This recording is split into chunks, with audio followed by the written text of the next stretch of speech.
السلام عليكم ورحمة الله وبركاته. إن الحمد لله تعالى نحمده ونستعين به ونستغفره ونعوذ بالله تعالى من شرور أنفسنا ومن سيئات أعمالنا. من يهده الله فلا مضل له ومن يضلل فلا هادي له، وأشهد أن لا إله إلا الله وحده لا شريك له، وأشهد أن محمدا عبده ورسوله. اللهم صل وسلم وبارك على نبينا محمد وعلى آله وأصحابه أجمعين.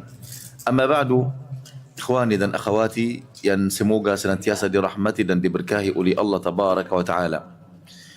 Al-Imam Ahmad rahimahullahu ta'ala meriwayatkan di dalam musnadnya dari Jabir ibn Abdullah al-Ansari radhiyallahu anhu.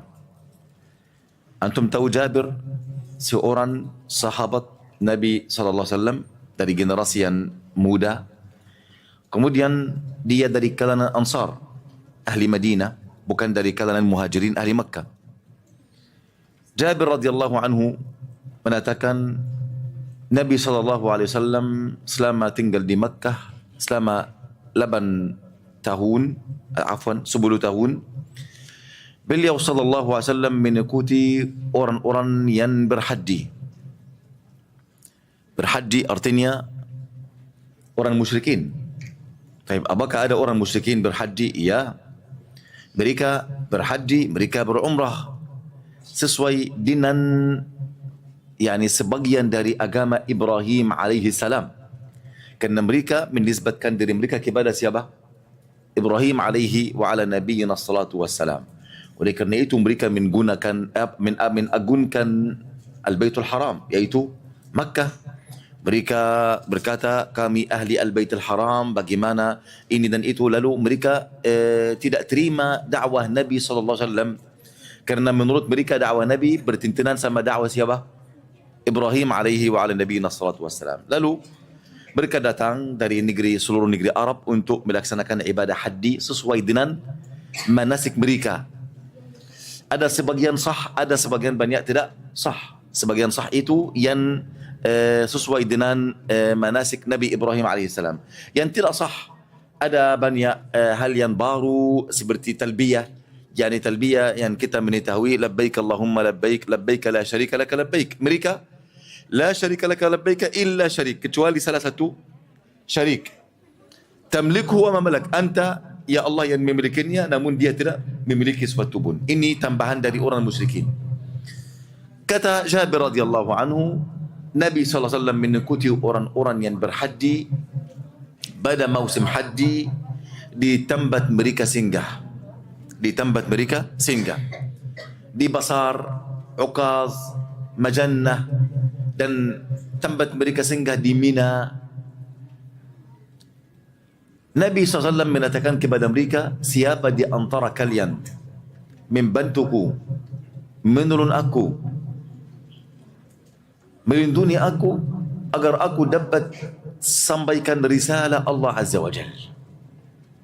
Nabi menawarkan dirinya kepada orang-orang musyrikin. Kenapa ikhwani? Kerana dakwah kepada Allah sangat perlu dukungan, sangat perlu kekuatan, sangat perlu semua orang berusaha sekemampuan dia. Dakwah kepada Allah jika hanya wajib atas Nabi SAW, kenapa Nabi perlu bantuan dari mereka? Kenapa Nabi SAW berusaha setiap musim haji pergi ke orang-orang baru datang ke Makkah untuk menawarkan dirinya kepada mereka, siapa yang berikan bantuan, siapa yang mendukung saya, siapa yang melindungi saya sampai aku sudah dapat menyampaikan risalah Allah Azza wa Jalla. Kerana dakwah ini secara umum wajib atas setiap muslim dan muslimah. Wajib atas setiap muslim dan muslimah. Ini yang kita perlu meyakini ikhwani, bahawa jika Allah mewajibkan atas kita untuk melaksanakan salat, ini sebagian dari perintah Allah. Puasa sebagian dari perintah Allah. Haji sebagian dari perintah Allah. Sedekah sebagian dari perintah Allah. Ada perintah yang lain, amar ma'ruf, nahi munkar. Ada banyak perintah. Ada wala dan bara untuk para muslimin. Lalu Amar ma'ruf nahi munkar, dakwah kepada Allah Azza wa Jalla itu kewajiban atas setiap muslim dan muslimah. Tidak berarti setiap muslim dan muslimah jadi ustaz dan menyebarkan dakwah. Tidak. Ustaz ini tidak bisa jadi kecuali kita semuanya mendukung anak kita, anak para muslimin yang tidak mampu, yang limah, mendukung para ustaz supaya mereka hanya fokus untuk menajarkan para muslimin, untuk menyebarkan dakwah. Jika semua muslimin tidak bertekad kuat untuk mendukung masalah ini, maka mohon maaf, nanti tidak akan ada ustaz untuk bisa sampaikan dakwah kepada Allah. Tidak ada waktu baginya, tidak ada harta untuk dia bisa membiarkan keluarganya supaya dia bisa menyampaikan risalah Allah Azza wa Jal.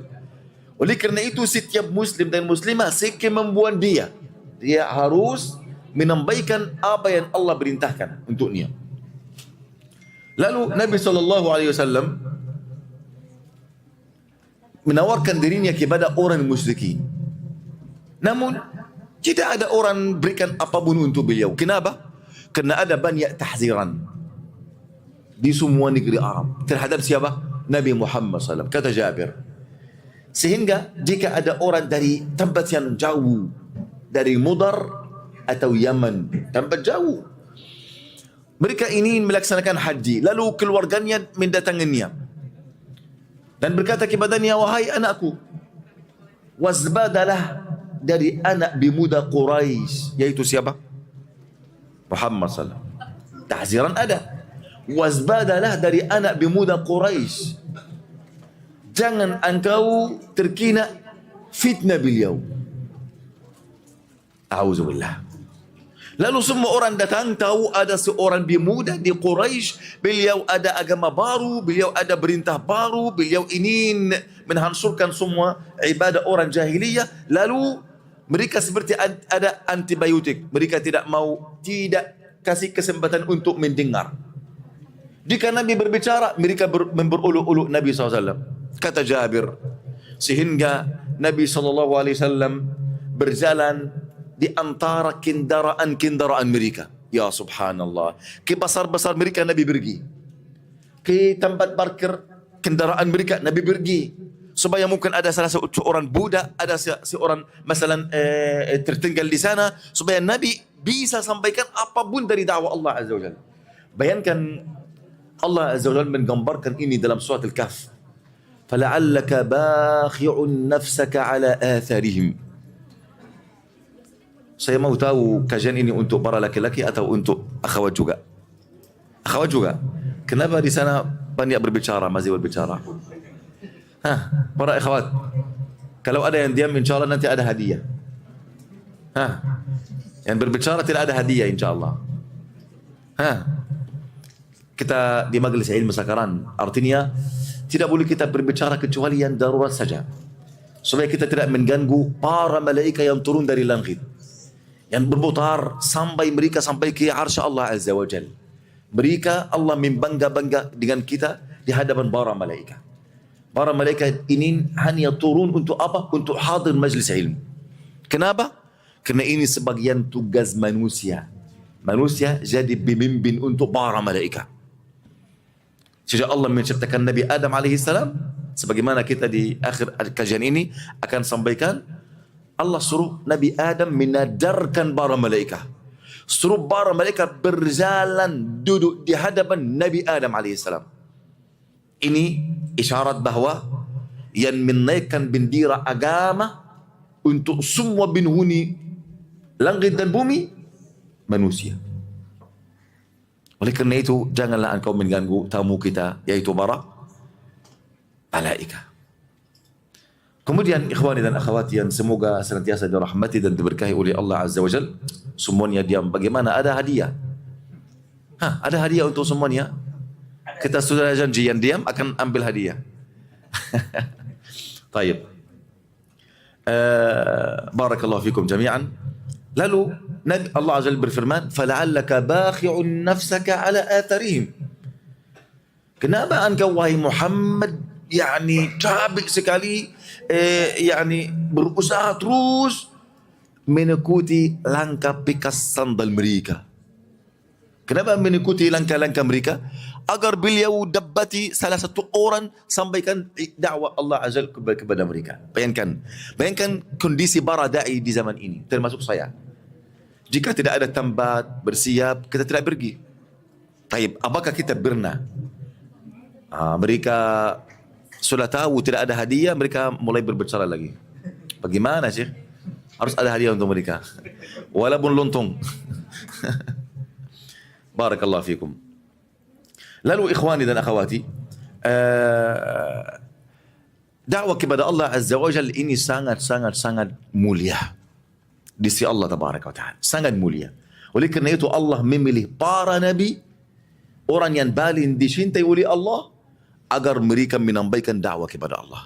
Jika Allah menggunakan untuk engkau di dalam dakwah ini sebagai panitia, sebagai teman seorang da'i, sebagai bantuan, sebagai dukungan, sebagai apapun, maka engkau harus bersyukur kepada Allah terhadap nikmat ini. Betapa banyak para muslimin mengharamkan dirinya dari kemuliaan ini, yaitu jadi da'i kepada Allah Azza wa Jalla. Nabi SAW mengikuti mereka pada musim-musim haji di tempat mereka singgah, kemudian mengikuti mereka di kendaraan-kendaraan mereka, antara kendaraan. Kata Jabir, lalu mereka memperuluk-uluk Rasulullah sallallahu alaihi wasallam, mengisyaratkan dengan tangannya, ini anak muda yang kami ditahzirkan dari kaum kami. Ana mau engkau membayangkan gambaran ini sallallahu alaihi wasallam. Kata Jabir, sampai Allah Subhanahu wa taala menutus kami untuk beliau. Kami siapa? Kalangan Ansar. Sehingga jika ada seorang dari kalangan Ansar pergi ke Makkah bertemu Nabi SAW, Nabi mendakwahi beliau ke Islam, kemudian membaca Al-Quran kepada beliau, lalu beliau masuk Islam. Langsung beliau pulang kembali ke Madinah untuk berdakwah kepada kaumnya. Sehingga tidak ada salah satu rumah pun di kalangan Ansar kecuali minimal ada satu atau dua orang sudah masuk Islam. Sampai Allah menambahkan agama Islam di negeri Yasrib. Bayangkan, mereka baru masuk Islam, langsung mereka jadi da'i kepada Allah Azza wa Jalla. Da'i kepada apa yang mereka sudah dapati. Mendakwah ini bukan, tidak perlu engkau banyak ilmu. Engkau sudah hafal berapa ayat, sudah belajar berapa tafsir ayat, sudah hafal berapa hadis Nabi SAW. Engkau tanggung jawab terhadap apa yang engkau sudah mendapati. Engkau tidak tanggung jawab terhadap apa yang engkau tidak mempelajari. Tapi apa yang engkau sudah mempelajari, baik dalam khutbah Jumaat, dalam ceramah-ceramah, dalam kajian-kajian, maka engkau sudah tanggung jawab. Jika berhenti sekitar engkau, ini musibah. Engkau berkhianat untuk orang yang setelah engkau, generasi yang akan datang setelah engkau. Engkau harus memberikan bendera Islam ini, bendera dakwah ini, bendera manhaj ini ke mereka dengan kuat, bukan diletakkan ke bumi, wal'iyadzubillah. Lalu mereka masuk Islam, langsung mereka kembali kepada kaumnya, mendakwah mereka untuk masuk Islam. Kata Jabir, sehingga kita berkumpul selama 70 orang dari kalangan Ansar. Dan kami berkata, ini berkumpul di Madinah. Kami berkata, sampai kapan kami membiarkan Rasulullah SAW diusir dari tempat ke tempat, dihinakan di tempat, subhanallah, sampai kapan? Mereka merasa ghirah, merasa cemburu. Rasulullah ini untuk kita semua, kita harus menolong beliau, membantu beliau. Jika dihinakan artinya kita dihina, jika beliau dimulia artinya kita dimulia. Sampai kapan kami membiarkan Rasulullah diusir dari gunung ke gunung Makkah dalam keadaan ketakutan sallallahu alaihi wasallam. Lalu kami bertekad bertemu Rasulullah di Makkah pada musim haji. Kami pergi ke Makkah, ada janji bersama beliau bertemu di salah satu jalan di Aqabah. Di Aqabah. Kemudian kita pergi satu orang. Kenapa mereka tidak pergi sekali 70 orang? Mereka takut dari orang musyrikin. Lalu harus strategi untuk dakwah. Tidak harus kita mau lakukan apapun, mau kita langsung lakukan walaupun kebaikan. Terkadang belum ada waktunya. Terkadang kita harus mencari cara yang paling lembut, yang paling bagus supaya diterima oleh masyarakat. Lalu mereka supaya tidak terlihat oleh orang musyrikin, mereka pergi satu orang demi satu orang sampai mereka berkumpul pada tempat. Dan Nabi SAW datang bersama pamannya Al-Abbas. Pamannya waktu ini masih musyrik. Walaupun dia musyrik, tapi masih melindungi Rasulullah. Melindungi Rasulullah seperti Abu Talib, orang musyrik, dan melindungi Rasulullah sallallahu alaihi wasallam. Kemudian Nabi datang bersama Al-Abbas. Jika Al-Abbas melihat wajah-wajah kami, Al-Abbas berkata kepada Rasulullah, wahai anak saudaraku, aku tidak tahu orang di antara mereka ini. Sedangkan aku memiliki ketahuan dari orang-orang Yasrib. Tahu mereka. Tahu siapa? Tahu orang mulia di antara mereka. Dan yang kuat, orang yang kaya, orang yang berkuasa di negeri Yasrib. Karena dia juga orang mulia, bukan orang biasa. Kata beliau, seakan-akan mereka ini semuanya orang baru. Kenapa beliau sampaikan ini kepada Nabi? Beliau ini yang menurut Rasulullah orang kuat, orang berkuasa, orang beruang. Jika mereka ini semuanya orang bermuda, apa kekuatan yang mereka berikan untuk Nabi Muhammad? Apa lundunan yang mereka berikan untuk Nabi Muhammad? Tidak ada manfaat. Ini di mata siapa? Al-Abbas. Tapi di mata syariat. Kata Rasulullah SAW, innama tunsaruna wa turzaquna bidu'afaikum. Sungguhnya kalian diberikan pertolongan, diberikan rizki karena orang-orang limah di antara kalian. Anak kecil yang engkau merasa sulit masa depan bagaimana untuk urusan rezeki, Allah memberikan rezeki untuk engkau karena beliau. Istri yang tidak bekerja hanya dalam rumah tangga saja, yang engkau merasa sulit untuk memenuhi nafkah mereka, subhanallah, Allah berikan rezeki untuk engkau karena orang lima itu, karena doa mereka, karena kelimpahan mereka. Subhanahu jalla jalaluhu wa taqaddas asma'u. Lalu kata Jabir radhiyallahu anhu, lalu kami salam bersama Nabi SAW, kemudian kami duduk, kami bertanya, ya Rasulullah, kami berbaiat engkau untuk apa? Apa kondisi baiat kami kepada engkau? Tahu apa artinya baiat? Janji. Janji. Apa kondisi janji kita kepada engkau ya Rasulullah? Kenapa mereka bertanya masalah ini? Sementara kita masih sampai saat ini tidak tahu bagaimana kondisi janji kita bersama Allah. Bagaimana kondisi janji kita bersama Al-Quran. Bagaimana kondisi janji kita kepada Rasulullah SAW. Kita sudah masuk Islam, alhamdulillah, karena kedua orang tua kita Muslim, lalu kita mewarisi agama Islam dari mereka. Apakah cukup? Apakah cukup kita sudah melaksanakan salat 5 waktu, puasa bulan Ramadan, kita melaksanakan sedekah atau zakat, kita haji dan umrah, dan apakah ini agama Islam yang Allah inginkan dari kita? Bukan. Bukan. Ini bundasi, dan sebagian bundasi bukan seluruhnya. Bundasi agama Islam ini ada 5. Taib, apakah ada bangunan dengan bundasi saja? Tidak ada tiang, tidak ada dinding, tidak ada atap, tidak ada jendela, tidak ada listrik, tidak ada hiasan, tidak ada ini. Mustahil. Mustahil, ini namanya bangunan. Jika hanya bundasi saja, engkau berhenti di hadapan bundasi saja, dan engkau berkata, aku memiliki rumah kukuh bagus, orang akan memperulu-ulu engkau. Ini secara lucu ini. Dan ini fahaman mayoritas muslimin terhadap Islam. Mayoritas muslim berkata, orang yang sudah hijrah, dia berfikir hijrahnya untuk dia menjaga salatnya, menjaga puasa, menjaga. Ya akhi, ini Islam. Engkau keluar dari, mohon maaf, di luar Islam sudah masuk ke dalam Islam. Masuk ke dalam Islam, masih ada iman, masih ada ihsan. Engkau harus berusaha dan bersiap diri untuk untuk naik ke dalam agama ini. Untuk mendapat kedudukan yang paling tinggi di sisi Allah tabaraka wa taala. Orang yang tidak melaksanakan salat berarti dia bukan muslim. Orang yang tidak menunaikan zakat ini berarti tidak muslim. Orang yang bisa melaksanakan haji dan dia tidak mau haji bukan muslim. Ini syiar Islam yang paling agung. Jika tidak mau, maka kenapa Abu Bakar Siddiq dan para sahabat Nabi seluruhnya mereka memerangi orang murtad dan menamakan mereka murtad?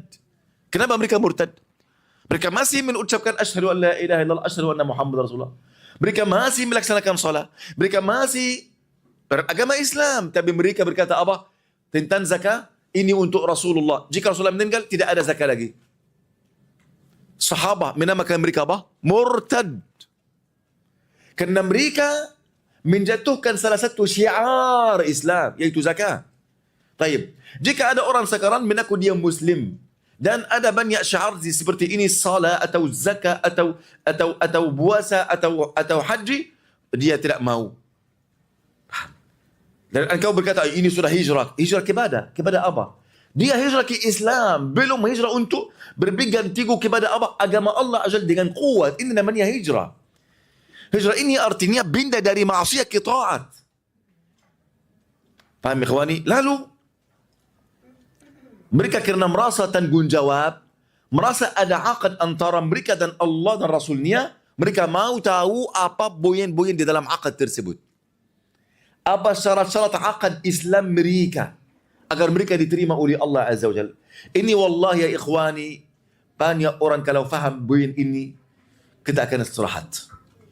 Poin apa? Setiap orang yang sudah dewasa, yang sudah baligh, laki-laki maupun perempuan, semua orang tua, laki-laki maupun perempuan, semua muslim dan muslimah, mereka ada akad antara kita dan Allah. Ini makna dari kata Islam. Ada akad antara kita dan Allah. Akad ini ada berapa poin. Jika engkau tidak memperhatikan poin-poin tersebut, maka Islam kita belum lengkap. Oleh kerana itu kita melihat ikhwani, kenapa umat kita umat yang paling dihina di muka bumi sekarang. Semua darah yang, mohon maaf, yang terjatuh darah para muslimin. Semua orang yang terbunuh orang muslim. Di mana aja di muka bumi. Kenapa umat kita seperti ini? Sementara di waktu Islam ini mulia, apa yang terjadi? Seorang wanita, ada orang Yahudi menangkap hijabnya dari wajahnya, dia berkata wa Mu'tasimah. Mu'tasim ini salah satu Amir Mukminin di Baghdad di Khilafah Abbasiyah. Mu'tasim Amir Mukminin, jika dia dengar ada seorang wanita meminta bantuan dari beliau, apa yang terjadi? Beliau mengeluarkan pasukan luar biasa. Beliau sudah membuka banyak negeri kerana suara seorang wanita muslimah. Bahkan Nabi SAW di Khaybar, orang Yahudi menangkap hijabnya, apa yang terjadi? Nabi membuka Khaybar, memerangi orang Yahudi. Bagaimana kemuliaan Islam? Bagaimana akan kina para muslimin? Jika para muslimin memuliakan agama Allah, jika para muslimin mengagungkan agama Allah, maka para muslimin akan orang yang paling mulia di permukaan bumi. Tidak bisa dihina sama sekali. Lalu berapa 70 orang ini bertanya kepada Nabi, ya Rasulullah, kami berbaiat engkau untuk apa? Apa kondisi baiat kami kepada engkau? Janji kami kepada engkau.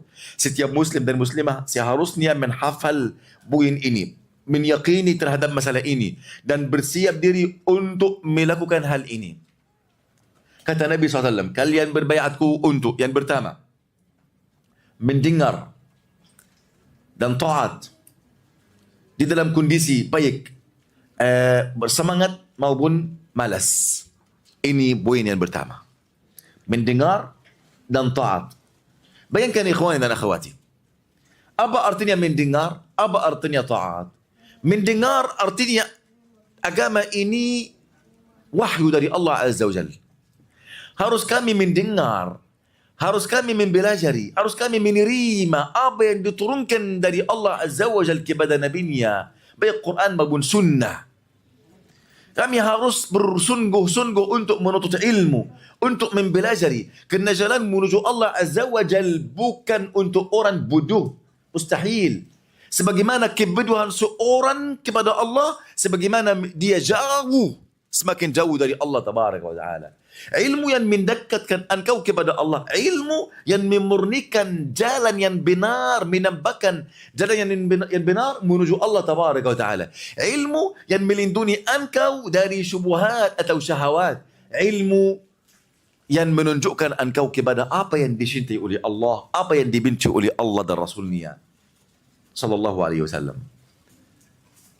Ini poin yang pertama. Kalian mendengar dan taat. Dan ilmu ini harus diiringi oleh amal, taat. Ilmu tanpa amal ini apa? Ini sifat siapa ikhwani? Sifat siapa? Al-maghdubi alaihim. Ilmu tanpa amalan, al-maghdubi alaihim. Oleh kerana itu engkau berusaha bermohon kepada Allah setiap waktu engkau melaksanakan salat, engkau mengucapkan, Ya Allah, ihdinas siratal mustaqim, tunjukilah kami jalan yang lurus.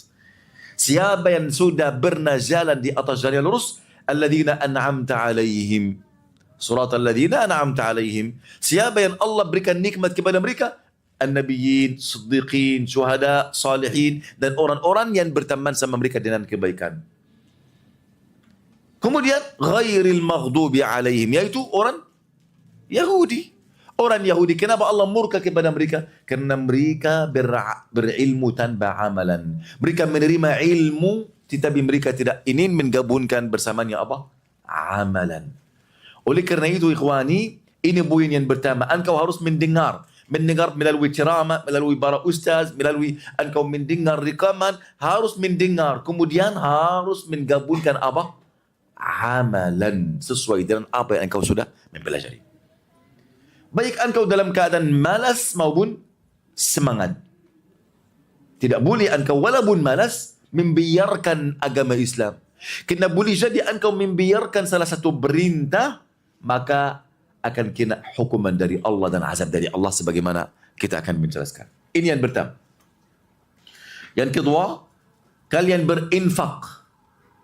Berinfak untuk apa? Untuk agama Allah Azza wa Jalla.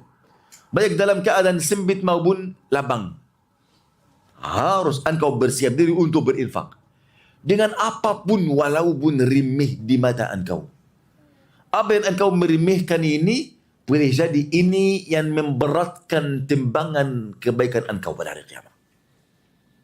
Bayangkan pada hari kiamat seorang mencari satu kebaikan saja. Kerana kebaikannya sudah sesama keburukannya. Supaya dia masuk surga harus ada salah satu kebaikan lebih berat. Salah satu saja. Salah satu ini, kalau engkau duduk seperti ini mengucap subhanallah bihamdi, ini ratusan ribu kebaikan dari Allah. Bayangkan bagaimana berapa kebaikan yang kami tidak bisa mendapatkannya karena dalam keadaan lalai wala'iyatubillah. Lalu kata Nabi SAW, kalian berinfak.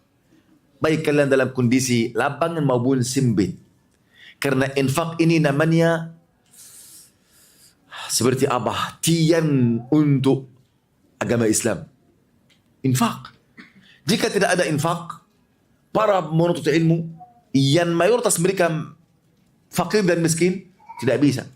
Dan engkau bayangkan mayoritas para ulama sangat miskin waktu mereka menuntut ilmu.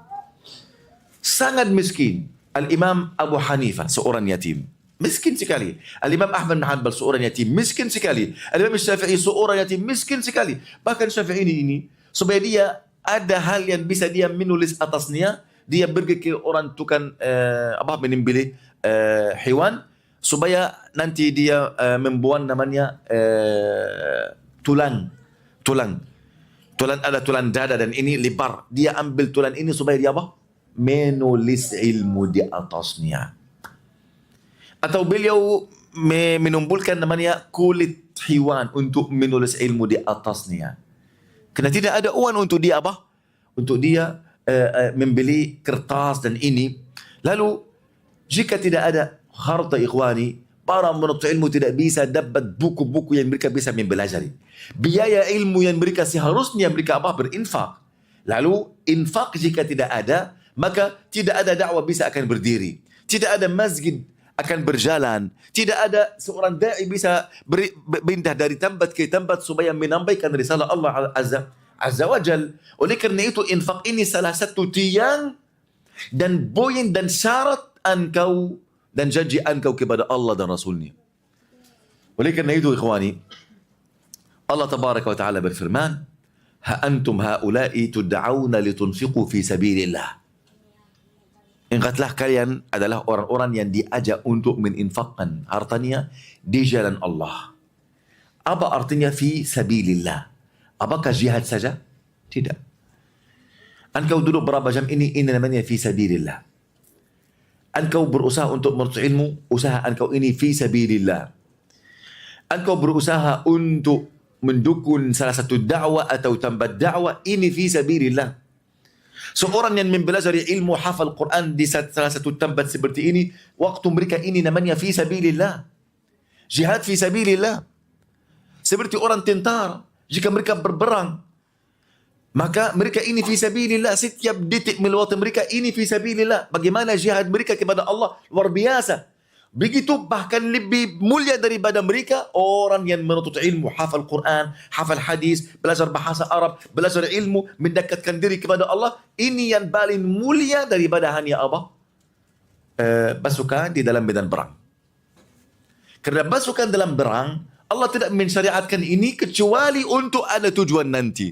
Tujuannya apa? Tujuan berperangan apa? Untuk menambahkan dakwah kepada Allah.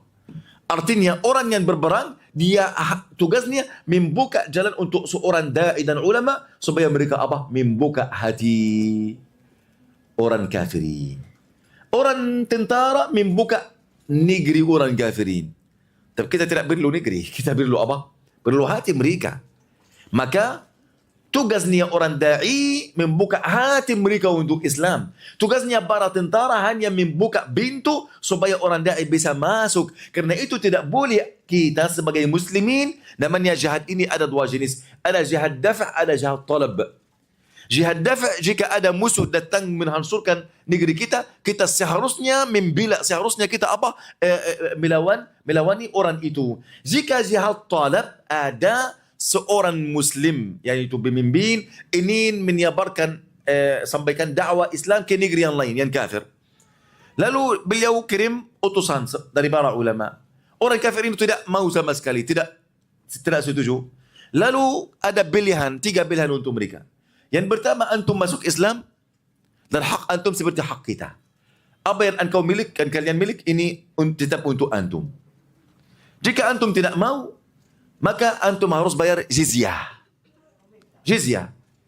Setiap orang hidup bayar jizyah untuk para muslimin setiap tahun. Masalah 1 dinar, setengah dinar. Tergantung. Jizyah ini supaya kita tidak memerangi antum, kemudian supaya kita tidak kita membela antum. Jika ada musuh lain mau datang, maka kita membela antum. Jika antum tidak memilih salah satu syarat yang pertama atau kedua, maka syarat yang ketiga, kita harus memerangi antum. Harus memerangi antum. Setelah 3 hari, antum siap. Semua ini untuk apa? Tugasnya apa? Atau tujuannya apa? Agar kita sampaikan dakwah kepada mereka. Jika mereka menghalangi kita untuk menyampaikan dakwah, kita harus sampaikan 3 syarat ini. Ayo antum pilih. Oleh kerana itu, dakwah dengan ilmu lebih mulia daripada peran orang kafirin. Kerana peran orang kafirin bukan tujuannya kita menumbuhkan darah mereka. Tujuannya kita membuka hati mereka untuk Islam. Dan kerana orang itu menghalangi kita untuk menyampaikan dakwah Allah, kita disuruh oleh Allah untuk membunuh mereka. Oleh kerana itu, ikhwani, ini yang kedua, namanya apa? Syarat yang kedua, kalian berinfak. Baik kalian dalam kondisi lapang maupun sempit. Yang ketiga, kalian menolong aku jika aku sudah datang ke negeri kalian. Menolong Rasulullah SAW. Baik. Dengan dan taat ini bisa bisa atas para sahabat dan kita juga, kita harus apa? Mendengar dan taat. Syarat yang kedua, berinfak untuk menolong agama Islam. Kita bisa menjalankan ini. Yang ketiga, jika Rasulullah sudah tiba di Yathrib, maka seharusnya mereka apa? Menolong Rasulullah. Taib. Rasulullah sudah meninggal dunia. Apakah tugas yang ketiga ini atau syarat yang ketiga ini tidak jalan atas kita? Jalan. Bagaimana jalan? jalan dinan kita harus menurun agama Rasulullah, menurun sunnah Rasulullah. Bagaimana kita menurun sunnah Rasulullah? Kita berpegang teguh kepada sunnah Rasulullah. Kita menyebarkan sunnah Rasulullah. Kita berbangga bahwasannya kita berada atas jalan Rasulullah. Tidak boleh kita kita malu atau kita mundur atau kita merasa aneh jika kita hanya kita di antara masalah banyak masyarakat tidak berpegang teguh kepada sunnah Rasulullah, lalu mereka memberulu-ulu kita, lalu mereka mencela kita, lalu mereka menghina kita, lalu kita mundur. Tidak boleh sama sekali. Engkau harus tetap menurun agama Rasulullah, seakan-akan Rasulullah berada di hadapan engkau. Dan ini salah satu makna dari kata asyhadu anna Muhammad Rasulullah. Apa artinya dari kata asyhadu? Ana mau bertanya kepada akhwat dulu, karena ana mau kasih hadiah kepada akhwat, karena mereka alhamdulillah sudah diam, tidak berbicara. Untuk akhwat, apa artinya dari kata asyhadu? Silakan berjawab.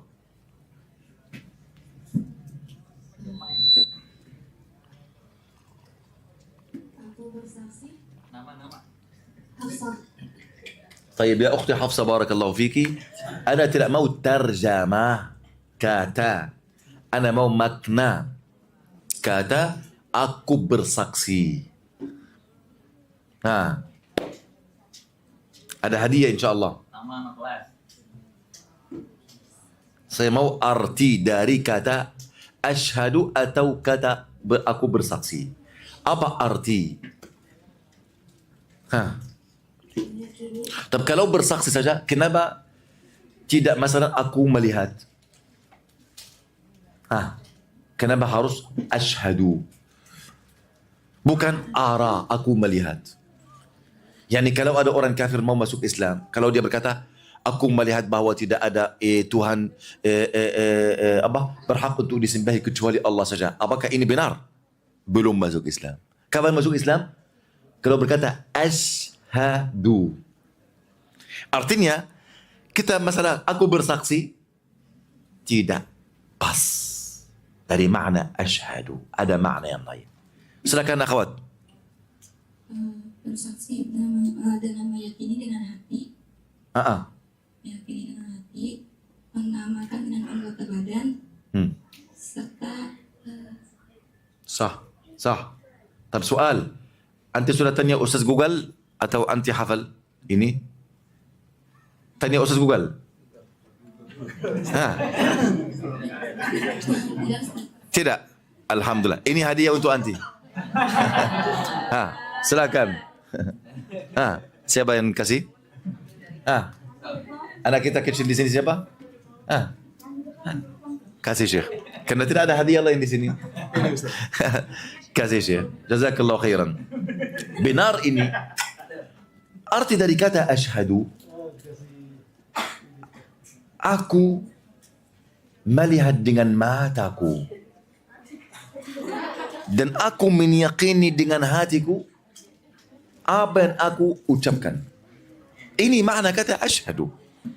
Aku melihat dengan mataku apa yang aku meyakini dengan hatiku dan aku mengucap apa yang sudah lihat dan yakini. Apa artinya ini? Engkau melihat siapa? Rasulullah? Apakah engkau pernah melihatnya dengan mata kepala engkau? Kita mau tahu, ini dasar Islam ikhwan. Karena masalah kita mewarisi agama Islam, ada banyak makna terhilang. Kita tidak memeriksa. Ini salah kita ikhwan. Apakah kita pernah melihat Rasulullah? Tidak. Apakah kita pernah bertemu Rasulullah? Tidak. Taib, kenapa kita jika untuk masuk Islam harus kita berucapan asyhadu sedangkan aku belum pernah melihatnya? Nabi meninggal dunia sallallahu alaihi wasallam. Engkau melihat semua tanda kebenaran sudah adanya Rasulullah. Engkau sudah melihat semua tanda kebenaran. Tidak ada keraguan pun bahwasannya Rasulullah ini bukan ada sama sekali. Ada. Engkau menyakini bukan dengan mata kepala engkau, tapi dengan mata hati engkau.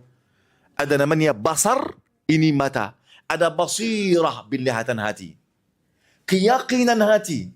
Karena itu ketika ada keraguan mata, maka ada keyakinan hati menetapkan bahwasannya mata ini tidak bisa diragukan sedikit pun. Faham makna ini? Ini kata asyhadu. Aku meyakini dengan hatiku. Dan aku melihat dengan mataku, kemudian aku mengucapkan dengan lidahku.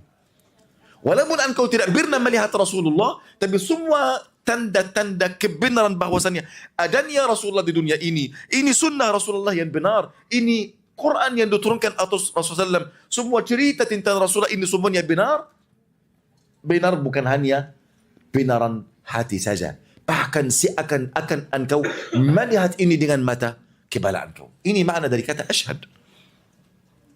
Paham ikhwani? Oleh kerana itu jika ada perintah dari Rasulullah, tidak boleh sama sekali engkau melanggar perintahnya atau mengabaikan perintahnya atau berpaling dari perintahnya.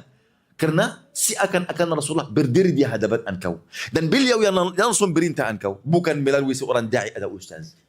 Ini makna kata asyhad. Oleh kerana itu firman Allah azza wa jalla, ya ayyuhalladzina amanu la tarfa'u aswatakum fawqa sautin nabi. Wahai orang yang beriman, janganlah kalian melebihi suara kalian daripada suara Rasulullah. Kata para ulama, ijma' antara para ulama, ini bukan hanya khusus zaman Rasulullah. Bahkan setelah Rasulullah meninggal dunia, tidak boleh suara kita lebih dari suara Rasulullah. Bagaimana? Lebih dari, artinya tidak boleh kita mendahului pendapat kita daripada perintah Rasulullah. Tidak boleh kita melebihi suara kita daripada hadis Rasulullah. Jika ada orang sampaikan hadis Rasulullah kepada kita, seakan-akan kami mendengarnya dari Rasulullah langsung. Bagaimana sikap kita? Apakah kita akan takwil? Apakah kita akan berpaling? Apakah kita akan mencari jalan keluar untuk tidak melakukan hal ini? Atau langsung kami patuh kepadanya? Kami tunduk kepada perintahnya sallallahu alaihi wasallam. Ini makna kata asyhad. Bayangkan kalau para muslimin meyakini terhadap makna asyhadu ini. Apakah ada seorang akan takwilkan apa yang diperintah Rasulullah? Apakah ada seorang akan berpaling dari ajaran Rasulullah? Atau lari dari ajarannya? Mustahil. Mustahil ya ikhwan.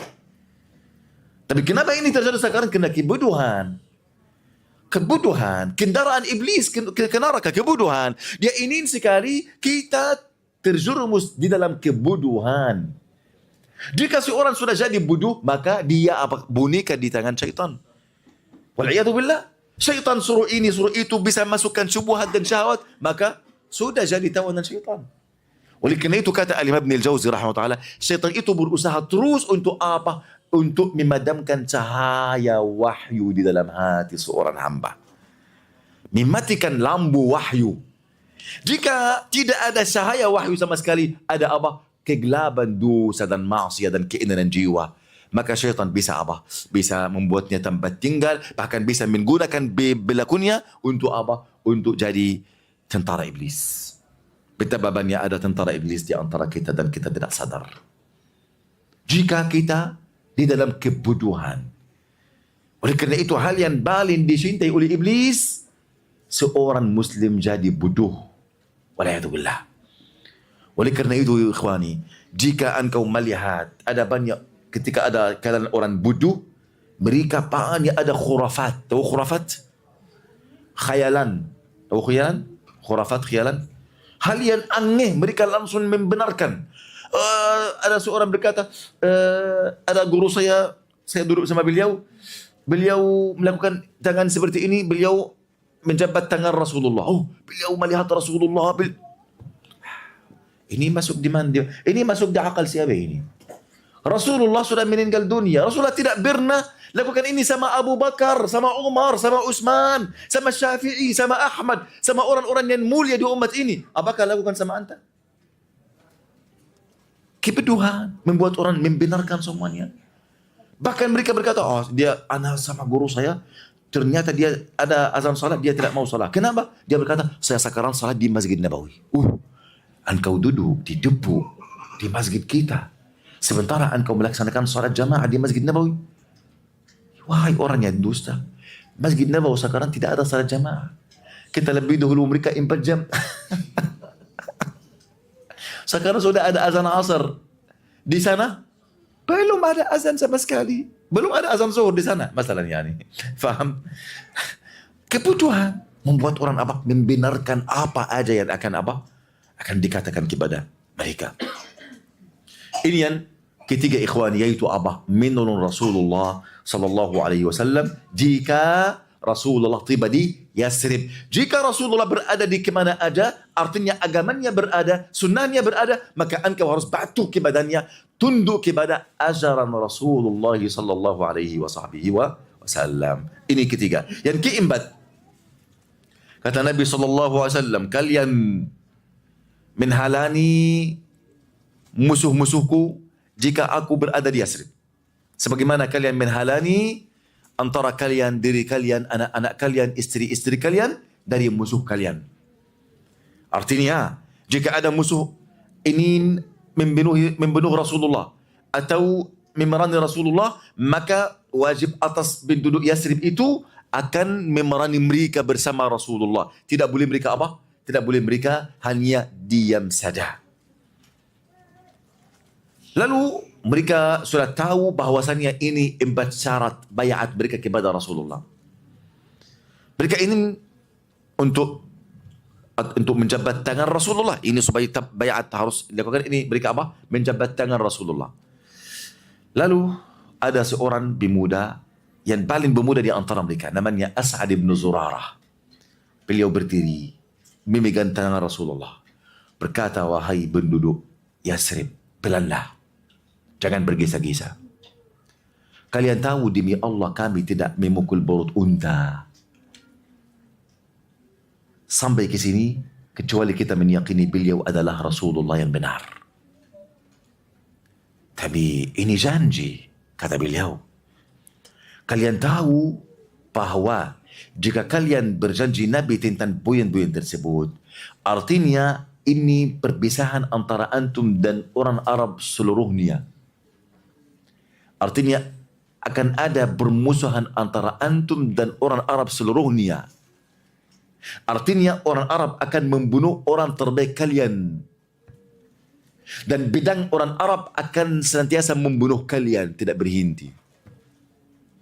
Jika kalian merasa kalian sabar terhadap hal itu semuanya, maka lakukan bayat ini kepada Rasulullah dan bahala kalian atas Allah tabaraka wa ta'ala. Jika kalian melihat dari diri kalian bahwa kalian tidak mampu untuk memenuhi bayat ini, maka kalian tinggalkanlah Rasulullah sebagai uzur kalian di hadapan Allah. Faham ini ikhwani? Ada bayat, engkau harus memeriksa diri engkau. Apakah engkau akan memenuhi bayat ini atau tidak? Menepati janji ini kepada Allah dan Rasulnya atau tidak? Jangan engkau, aku berani aku lakukan. Akhirnya jika engkau di dalam lapangan fitnah dan ujian dan menderita, engkau akan kabur. Ini dosanya akan lebih besar lagi. Tapi dari sekarang engkau melihat, aku tidak mampu, aku tidak berani, sudah. Supaya engkau tidak akan jadi contoh buruk untuk orang lain. Kata Jabir, lalu kami berkata, ulurkan tanganmu wahai As'ad. Ulurkanlah tanganmu wahai As'ad. Demi Allah kami tidak meninggalkan bayat ini sedikit pun. Lalu mereka berdiri satu orang demi satu orang berbayat Nabi SAW terhadap hal ini. Lalu Nabi berkata kepada mereka, kalian akan dapat surga, kalian akan dapat surga. Ini ikhwani, bayat para sahabat kepada Nabi namanya bayatul aqabah thaniyah, bayat aqabah yang kedua. Dan jumlah mereka ini 70 orang saja. Mereka meyakini bahwasannya setelah Nabi akan pindah dari negeri Makkah ke negeri Madinah, Yasrib, artinya ada perpisahan antara mereka dan orang Arab seluruhnya. Orang Arab akan membunuh mereka. Orang Arab akan membunuh orang terbaik mereka.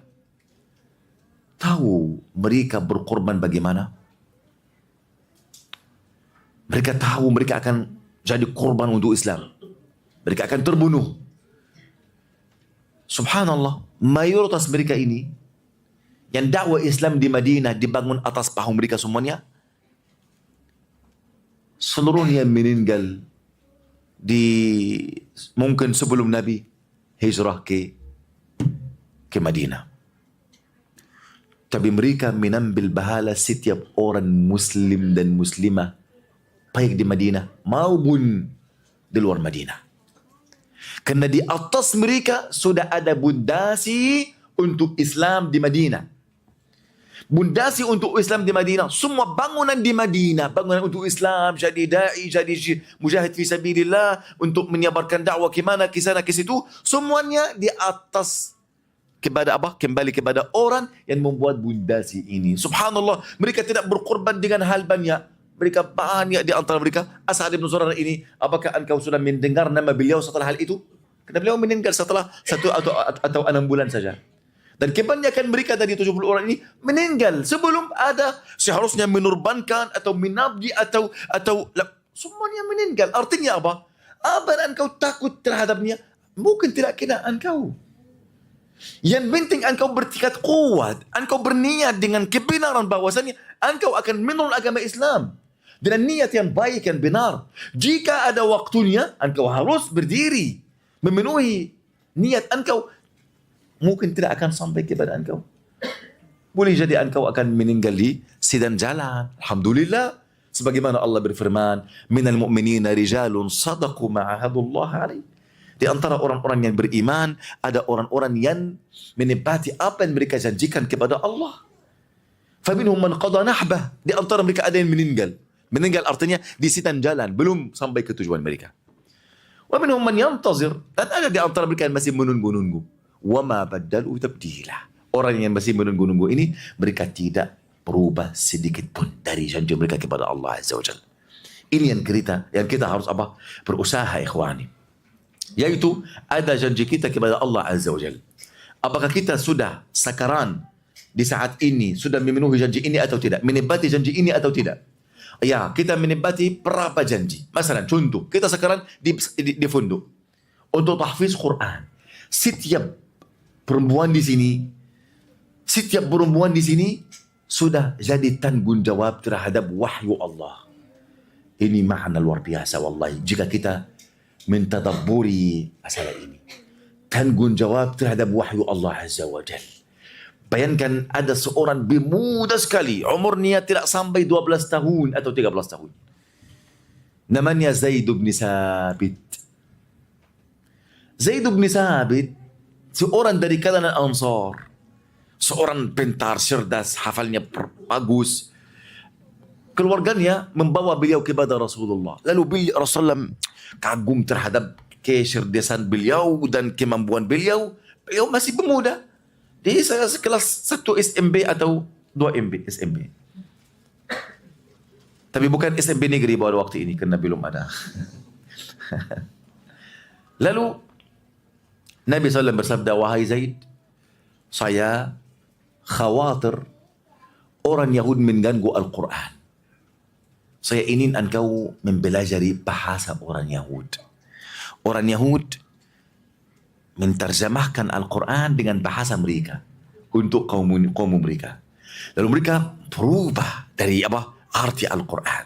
Nabi ingin ada orang seperti tentara rahasia di antara para sahabat memahami bahasa Yahudi, yaitu Ibraniyah, bahasa orang Yahudi, supaya jika mereka ingin berdusta terhadap sesuatu, dan kitab orang Yahudi itu kitab Syriani atau Ibrani, bukan bahasa Arab. Lalu ketika Nabi bertanya kepada mereka terhadap sesuatu dari dalam At-Taurah, mereka pasti akan dusta. Lalu jika ada orang muslimin bisa membaca bahasa mereka, bisa memahami bahasa mereka, ini supaya rasa aman, tidak ada masalah, tidak ada tipuan dari orang Yahudi. Kata Nabi, saya khawatir dari orang Yahudi ini. Luar biasa orang Yahudi ini. Saya ingin engkau mempelajari bahasa Yahudi. Bahasa Yahudi. Bahasa Yahudi ini bahasa asin semuanya, bukan seperti bahasa Arab. Lalu kata Zaid, lalu saya mempelajari bahasa Yahudi di dalam 16 hari. 16 hari, bukan 16 bulan. Bukan 16 bulan, 16 hari. Sampai aku sudah menguasainya. Yani jika dia berbicara, engkau tidak bisa berkata, oh ini, apa orang Arab ini yang bicara bahasa Indonesia ini? Ya, aneh sekali, makhrajnya tidak pas, seperti saya, paham? Walaupun dia sudah 12 tahun di sini, tapi banyak makhraj tidak pas, banyak kata terbulak-balik, paham? Sudah nambah, ini bukan orang Indonesia, ini orang Arab. Betul atau tidak? Walaupun saya mungkin cepat bicara atau ini, tapi masih ada. Engkau bisa faham, oh, ini bukan orang Arab. Bukan orang Indonesia. Ini orang apa? Wallahi saya orang Indonesia. Ada ketiba Indonesia. Antum membenarkan atau tidak? Faham? Tapi asalnya orang Arab. Benar. Karena saya belum bisa makan lontong. Jika saya bisa makan lontong, maka makhraj ini akan apa? Akan berubah. Tapi ini masalah saya sampai saat ini. Saya berusaha makan lontong tidak bisa. Kata para ustaz saya, paham? Kata ini ustaz saya. Jika baru makan lontong, dia makan tidak mau kasih saya sekarang. Ini salah satu kebaikan beliau. Tidak ajak saya untuk makan. Jika ada lontong, maka ini bukan lontong saja ya, ini contoh. Sebagian makanan Indonesia harus engkau lancar makanan Indonesia. Terutama durian. Jika makan ini akan usaha untuk engkau apa? Makhraj akan sudah pas dan ini. Tapi tidak bisa. Qadarullah. Baik. Kita di mana? Lalu Zaid bin Thabit sudah menguasai bahasa Yahud di dalam 16 hari. Kenapa beliau bisa menguasai bahasa? Sebelumnya tidak tahu sama sekali tentang bahasa, tidak tahu hurufnya. Karena beliau cinta agama Islam. Beliau merasa beliau sudah tanggung jawab terhadap agama Islam seluruhnya. Jika beliau tidak menguasai bahasa Yahud, nanti orang Yahudi ini bisa menghancurkan Al-Quran atau Islam atau ini atau mengganggu Islam atau mengganggu Rasulullah. Lalu beliau merasa beliau tanggung jawab terhadap hal ini. Apakah kita merasa sekarang tanggung jawab terhadap sunnah Rasulullah SAW? Terhadap Al-Quran? Orang yang sekarang mau ingin hafal Al-Quran. Kenapa engkau hanya hafal Al-Quran dalam 3 tahun saja? Kenapa? Kenapa? Ana mau tahu kenapa. Kalau antum benar-benar ingin hafal Al-Quran, wallahi antum bisa dalam 1 tahun saja hafal Al-Quran. 1 tahun saja. Tapi jika antum bertekad kuat, tidak ada waktu untuk kita tidur. Kita tidur 5 jam sehari saja. Selain itu, sekolah saya ada datang orang Cina, mu'allaf. Sudah masuk Islam 1 tahun saja. Dan orang Cina dari pulau-pulau Riau yang jauh. Bahasanya masih bahasa Indonesia dia.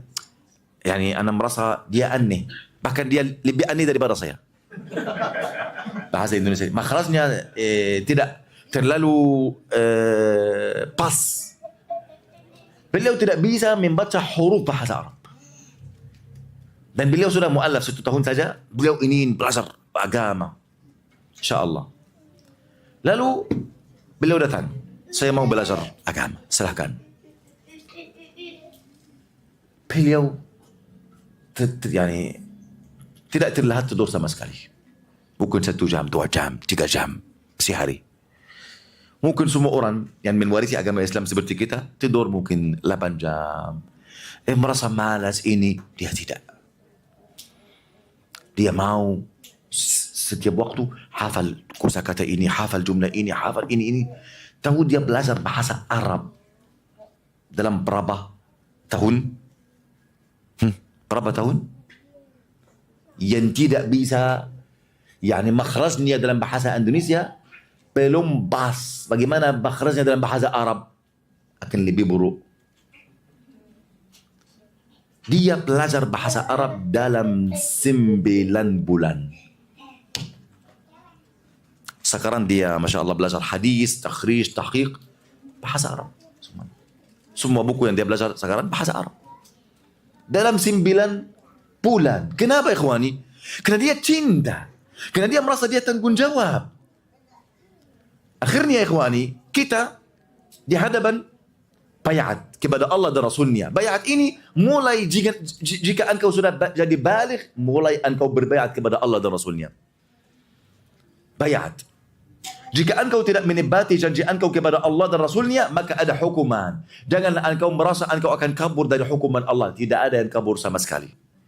Tidak ada dosa tanpa hukuman. Janganlah engkau tertipu terhadap masalah ini.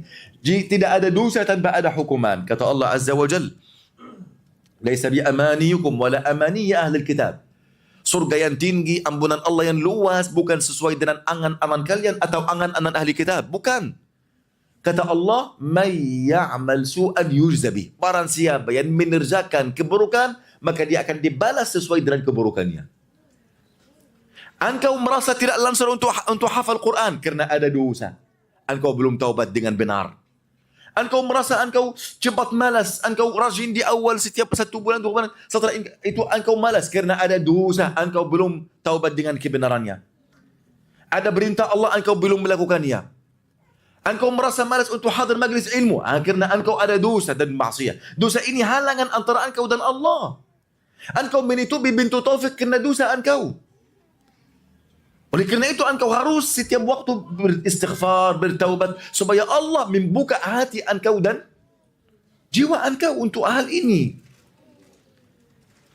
Lalu janganlah engkau merasa jika ada dosa tidak ada balasan. Ini tidak ada dalam agama Islam. Bayangkan ini para sahabat Nabi radhiyallahu anhum wa ardahum. Ini sahabat ini kedudukan sahabat, ini kedudukan yang paling tinggi setelah kedudukan siapa? Kenabian dan kerasulan. Sahabat ini luar biasa. Ini sebagian sahabat Nabi melakukan satu dosa saja, bagaimana dampak buruknya dosa tersebut atas mereka dan atas orang bersama mereka. Ini hal yang kita tidak memperhatikan, ikhwani. Kesialan dosa dan maksiat tidak hanya kena engkau saja. Dampak buruknya kena engkau, keluarga engkau, orang yang bersama engkau atau sekitar engkau. Ini sebagian para sahabat Nabi di Gunung Uhud. Pada perang Uhud, Nabi berkata kepada hampir 13 orang saja. Nabi berkata kepada mereka, janganlah kalian turun. Walaupun kita kalah, walaupun kita terbunuh, janganlah kalian turun. Ini jelas perintah, larangan mereka untuk turun. Sudah jelas. Mereka sudah di atas gunung, di awal medan perang. Awal perang sudah mulai, banyak orang musyrikin sudah kabur dari medan perang. Mereka membiarkan banyak ada harta rampasan ghanimah. Karena para muslimin kuat di awal, mereka membunuh banyak mereka. Lalu sudah ada pecahan di dalam garisan para kafirin. Lalu mereka kabur dari medan perang. Artinya siapa yang menang? Siapa yang menang? Kabawi? Menang? Kabawi. Ada orang yang Kabawi di sini? Orang Sumbar dari sini? Ada orang asli Minan? Minan Kabawi. Aduh. Ada Minan? Minan? Dari mana Minan? Dari mana? Orang awak.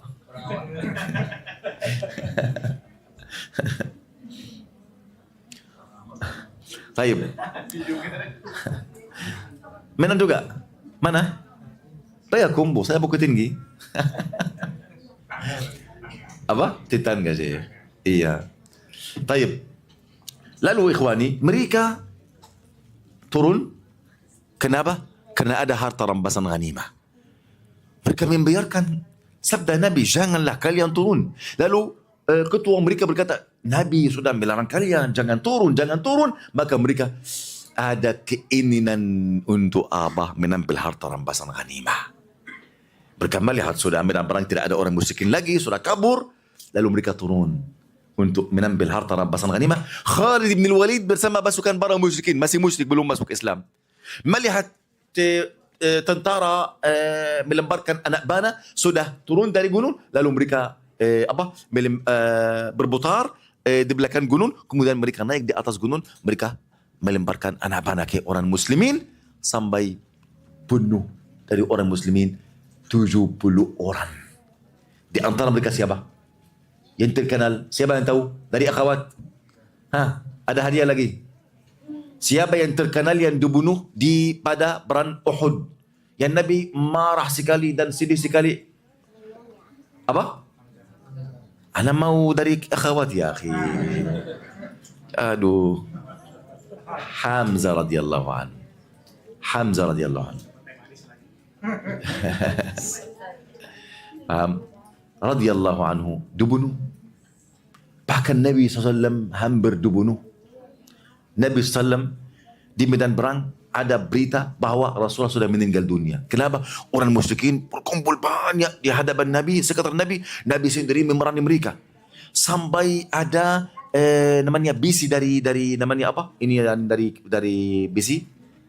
Ada duri dari bisi. Ini sudah masuk ke dalam di sini, ada banyak darah turun. Bahkan gigi Nabi SAW sudah pecah sallallahu alaihi wasallam. Akhirnya sebagian para muslimin mendengar bahwasannya Muhammad sudah meninggal dunia. Mereka meletakkan senjata, mereka menunggu kematian datang kepada mereka. Kenapa antum begini? Kata mereka, Nabi sudah meninggal dunia. Untuk apa kita masih hidup setelah Nabi meninggal dunia? Ayolah berdiri. Memerangi apa yang Nabi SAW memerangi atasnya sebuah. Antum terbunuh sebagaimana Nabi terbunuh. Syahid. Lalu mereka memegang senjata lagi, mereka masuk ke medan perang lagi. Ini semuanya karena apa? Maksiat beberapa orang saja. Bagaimana maksiat yang terjadi dari kita sendiri. Orang yang sudah ngaji, sudah mempelajari ilmu, masih ada hatinya masih dendam, masih ada iri, masih ada hasad, masih ada ghibah, masih ada namimah. Jika ada dua orang yang sudah hijrah, berkumpul, anta tahu si fulan yang lakukan ini dan itu, mereka mesti lanjut dalam ghibah dan namimah, tanpa mereka sadar ini dosa besar. Tanpa mereka sadar bahwasanya mereka makan dari bangkai jasad saudaranya. Seakan-akan saudaranya ini tidak ada kehormatan sama sekali. Mereka melampaui batasan Islam dengan apa? Dengan melakukan ghibah dan namimah dan ada adu domba, ada rasa hasad dan iri terhadap para muslimin. Wal'iyazubillah. Ini musibah ikhwani. Apa dampak musibah ini? Luar biasa. Bayangkan Abu Hurairah radhiyallahu anhu berkata, "Innal wakara la tamutu fi juhriha bisabab zulm zalim." Sungguhnya burung yang kecil makan di sarungnya karena dia mati tanpa ada alasan. Alasannya apa? Karena kezaliman anak cucu Adam. Karena perbuatan dosa mereka. Bahkan kata Mujahid radhiyallahu anhu, salah satu imam tafsir, kata, sungguhnya serangga-serangga melaknat anak Adam yang bermaksiyah, yang durhaka kepada Allah dan Rasulnya. Mereka berkata, kami terhalangan hujan karena dosa mereka. Dampak kesalahan dosa mereka, kena hewan-hewan, serangga-serangga, burung-burung, ikan-ikan subhanallah. Ya akhi, kalau engkau membaca dalam masalah ilmiah, di lautan saja ada hampir 70.000 makhluk. Jenis berbeda. Kebanyakan makhluk ini sudah hilang. Tidak ada lagi sama sekali. Kenapa? Karena kezaliman dosa orang yang di atas laut. Yang di atas darat. Yaitu kita, ikhwan. Paham?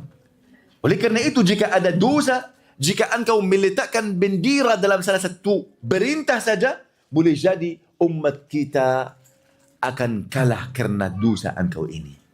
Bayangkan berapa sahabat ini melakukan dosa apa selain itu? Tidak ada. Hanya dosa ini saja. Lalu 70 orang termasuk Hamzah sudah meninggal dunia radhiyallahu anhum. Nabi hampir dibunuh. Nabi sudah ada banyak pukulan kepada Nabi SAW dari orang musyrikin. Semua ini karena dosa sebagian dari para muslimin saja. Bukan ini ikhwani. Masih ada waktu?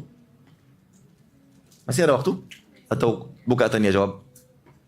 Sebenarnya judul yang penting ana belum mulai. Yakin, ini muqaddimah. Wallahi ini muqaddimah. Judul yang penting kita, saya belum masuk. Saya hanya sampaikan muqaddimah ini. Judul yang penting tentang hadisnya Ka'b bin Malik.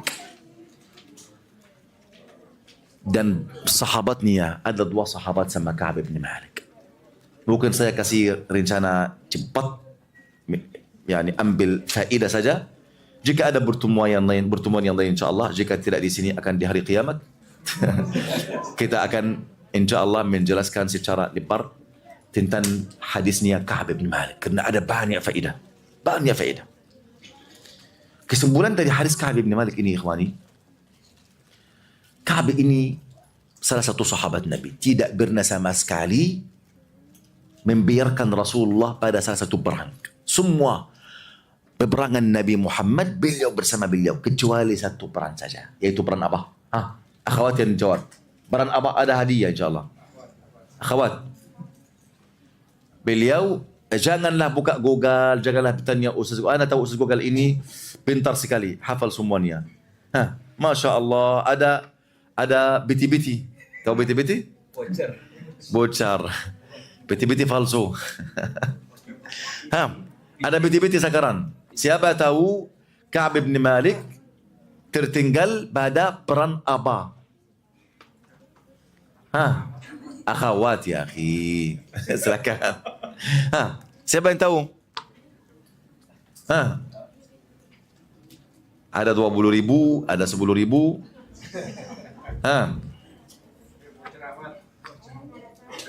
Apa?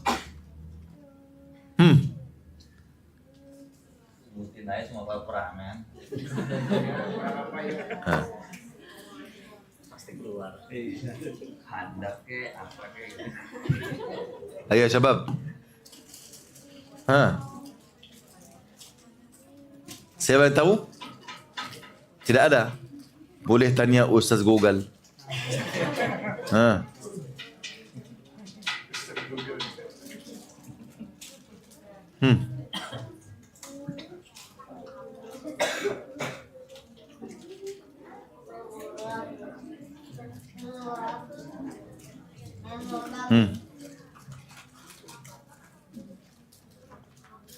Tidak ada yang tahu.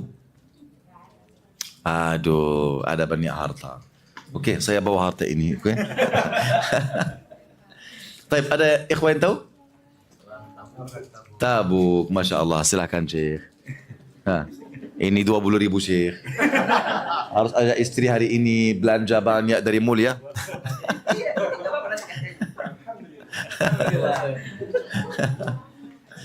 Baik. Di perang Tabuk. Baik. Soal yang lain. Perang Tabuk ini ada nama yang lain untuk perang Tabuk. Siapa yang tahu? Dari akhwat. Ada nama yang lain untuk perang Tabuk.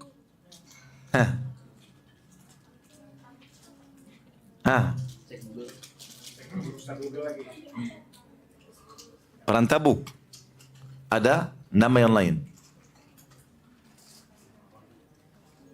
Tapi dari ikhwah ada yang tahu? Bukan. Ghazwatul Usrah, kesulitan. Mau lagi? Paham? Kesulitan karena yang paling sulit waktunya untuk mereka, cuaca panas sekali. Paham? Ini Gaisul Usrah. Dan mereka meninggalkan Nabi. Ada 3 orang bersama banyak orang munafikin. Mereka tidak sengaja untuk meninggalkan. Dia berkata, insyaAllah kita akan berangkat besok. Nabi sudah berangkat. Kita berangkat besok. Besok datang. Besok lagi. Besok datang. Besok lagi.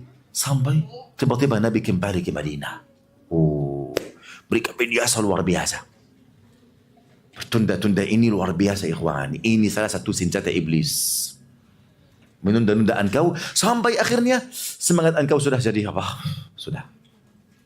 Tidak ada semangat lagi untuk engkau bisa melakukan. Kena taufik dicabut. Taufik Allah dicabut. Maka engkau perlu ingin melakukan tapi tidak bisa. Karena Allah tidak mengizinkan lagi. Pintu sudah tutup di wajah engkau.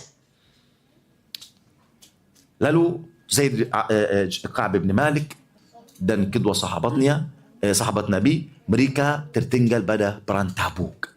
Mereka sahabat, semua barang mereka sudah ada, menolong Rasulullah, membantu Rasulullah sallallahu alaihi wasallam. Tapi hanya satu perang saja tahu apa yang terjadi ikhwani. Kata Allah Azza wa Jal. Taib, siapa di antara akhwat yang tahu mana ayat yang turun atas mereka? Ka'ab dan dua orang yang bersamanya. Ada salah satu ayat turun atas mereka. Antum hafal surat At-Taubah? Sudah hafal surat At-Taubah? Akhwat, karena ini punduk akhwat kan, kita memotivasi mereka. Siapa yang hafal surat At-Taubah? Ayatnya, tahu atau tidak? Ada banyak biti-biti di sini.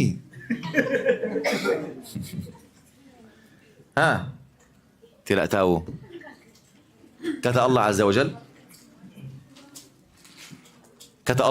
Jal, wa ala thalathati alladhina khulifu. Bagi 3 orang yang ditinggalkan, yaitu Ka'ab bin Malik dan kedua sahabatnya.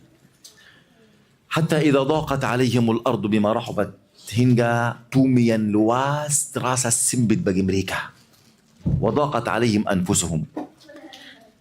Bahkan bagi mereka sendiri, hati mereka sendiri, jiwa mereka sendiri sudah terasa sempit bagi mereka. Kenapa sempit? Nabi melarang ada orang muslimin jual atau beli dari mereka. Nabi melarang ada orang mengucap salam kepada mereka atau jawab salam dari mereka. Bahkan istri-istri mereka diperintah oleh Rasulullah untuk berpisah dari rumah tangga mereka. Artinya mereka hidup secara sendiri di dunia. Tidak ada orang kecuali orang munafikin yang masih bergaul sama mereka. Subhanallah. Bagaimana kesulitan ini? Ini untuk satu maksiyah saja. Apakah brand yang lain yang mereka sudah menurut agama Islam dengannya tidak bersyafaat kepada mereka? Tidak bersyafaat.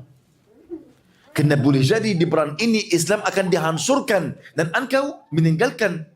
Engkau tidak tahu apa berjuang dan engkau bisa sampai ke mana. Kata Allah, bagi 3 orang yang ditinggalkan sampai sehingga bumi yang luas sudah terasa sempit bagi mereka. Jiwa mereka sudah terasa sempit bagi mereka. Dan mereka meyakini bahwasannya tidak ada jalan keluar kecuali mereka kembali kepada Allah Azza wa Jal. Dan Allah mengizinkan untuk mereka bertaubat hingga Allah menerima taubat mereka. Inna Allah wa tawwabur rahim. Sungguhnya Allah maha menerima taubat dan maha penyayang. Kata Allah, ya ayyuhalladzina amanu taqullaha wa kunu ma'as shadiqin. Wahai orang yang beriman, bertakwalah kalian kepada Allah dan jadilah kalian bersama orang-orang yang jujur.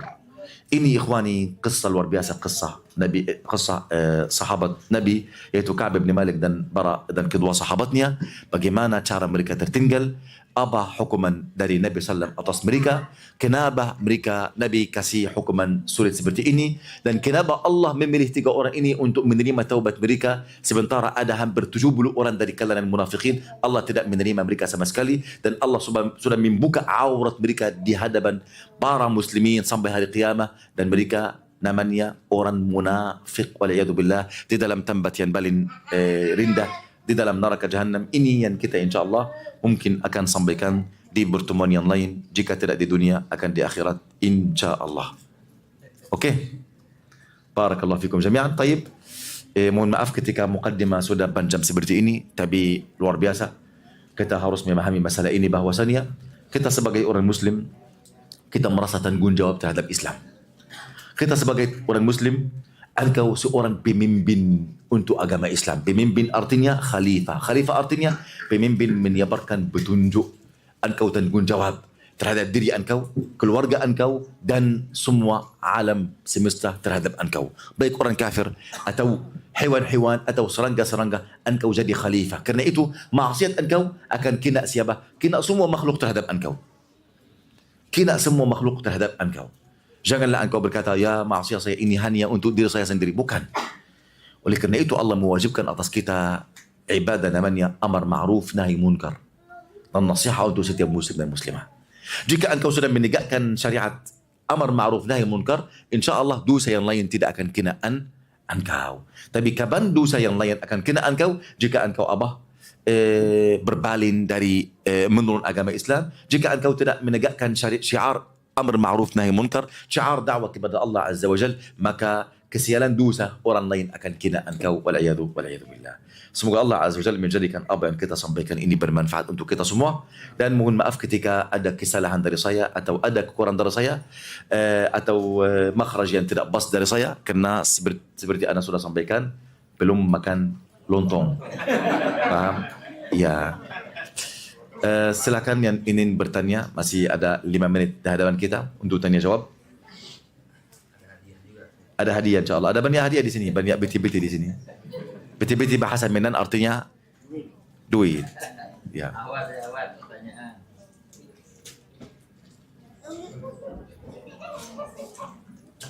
Awat ada nggak awat? Ya udah Iwan dulu. Awat siapin ya. Assalamualaikum warahmatullahi wabarakatuh.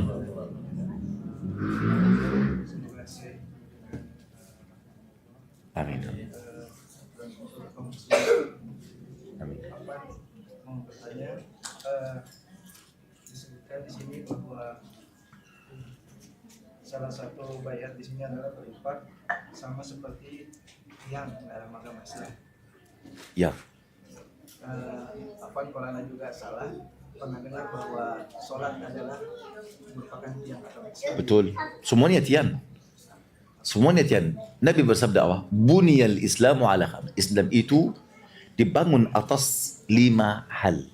Dibangun atas tian, pondasi. Paham? Ini semuanya sebagai tian untuk Islam. Tidak ada Islam tanpa salat. Tidak ada Islam tanpa zakat. Tidak ada Islam tanpa haji atau puasa. Tidak ada Islam tanpa syahadat. Syahadat. Asyhadu an la ilaha illallah Rasulullah. Sebenarnya ini aqidah Islam seluruhnya dalam 2 jumlah ini. Asyhadu an la ilaha illallah, asyhadu anna Muhammad Rasulullah. Tapi karena kita hanya ambil ringkasan saja dari asyhadu an la ilaha illallah Muhammad Rasulullah, kemudian langsung kita sibuk untuk mempelajari fiqh tahara, kesucian, fiqh puasa, fiqh janaiz, fiqh ini dan itu dan ini, paham? Dan kita membiarkan rukun yang pertama yang paling kukuh. Paham? Lalu mudah-mudahan insyaAllah Allah berikan kemampuan untuk kita supaya kita semangat ikhwani untuk mempelajari rukun yang pertama, minimal rukun yang pertama. Wallahi, jika kita, mohon maaf, kalau engkau ingin masuk ke dalam salah satu gudun besar, ada banyak pintu, tapi pintu ini seluruhnya untuk tuku di bawah. Engkau mau masuk ke dalam, hanya satu pintu saja yang di dalam. Paham? Lalu jika engkau tidak tahu mana pintu yang masuk ke dalam, engkau akan masuk salah di pintu yang ada tuku orang lain. Dan engkau memiliki satu kesempatan saja. Satu kesempatan. Anda hidup di dunia ini berapa kali? Sekali saja. Ini kesempatan engkau. Jika engkau bersalah, maka ini musibah. Nanti akan kehilangan surga. Lalu pintu yang masuk Islam ini yaitu asyhadu an la ilaha illallah wa asyhadu anna Muhammad Rasulullah. Ada banyak orang tidak memperhatikan apa artinya kata asyhadu, apa artinya la ilaha illallah, apa syarat-syaratnya, apa wajib-wajibnya, apa anjuran di dalamnya, apa amalan yang bisa membatalkannya. Juga apa artinya asyhadu anna Muhammadar Rasulullah, apa wajibnya, apa syaratnya, apa amalan yang bisa menghancurkannya atau membatalkannya. Banyak tidak memperhatikan masalah ini. Langsung mereka masuk untuk salat, untuk puasa, untuk zikir, untuk haji, untuk kehidupan dunia. Sudah. Habis perkaranya. Wallahu a'lam. Nah. Ada yang lain?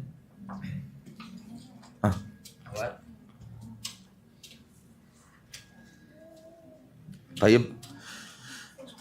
Jazakumullah khairan jami'an wa barakallahu fikum. Semoga Allah apa yang kita sampaikan ini bermanfaat untuk kita semua, ditambahkan kebaikan kita semua. Amin amin ya rabbal alamin. Semoga Allah membersihkan hati kita dan jiwa kita. Amin amin ya rabbal alamin. Aqulu qawli hadha wa astaghfirullah al-azim li wa lakum. Walhamdulillahi rabbil alamin. Wassalamu alaikum warahmatullahi wabarakatuh.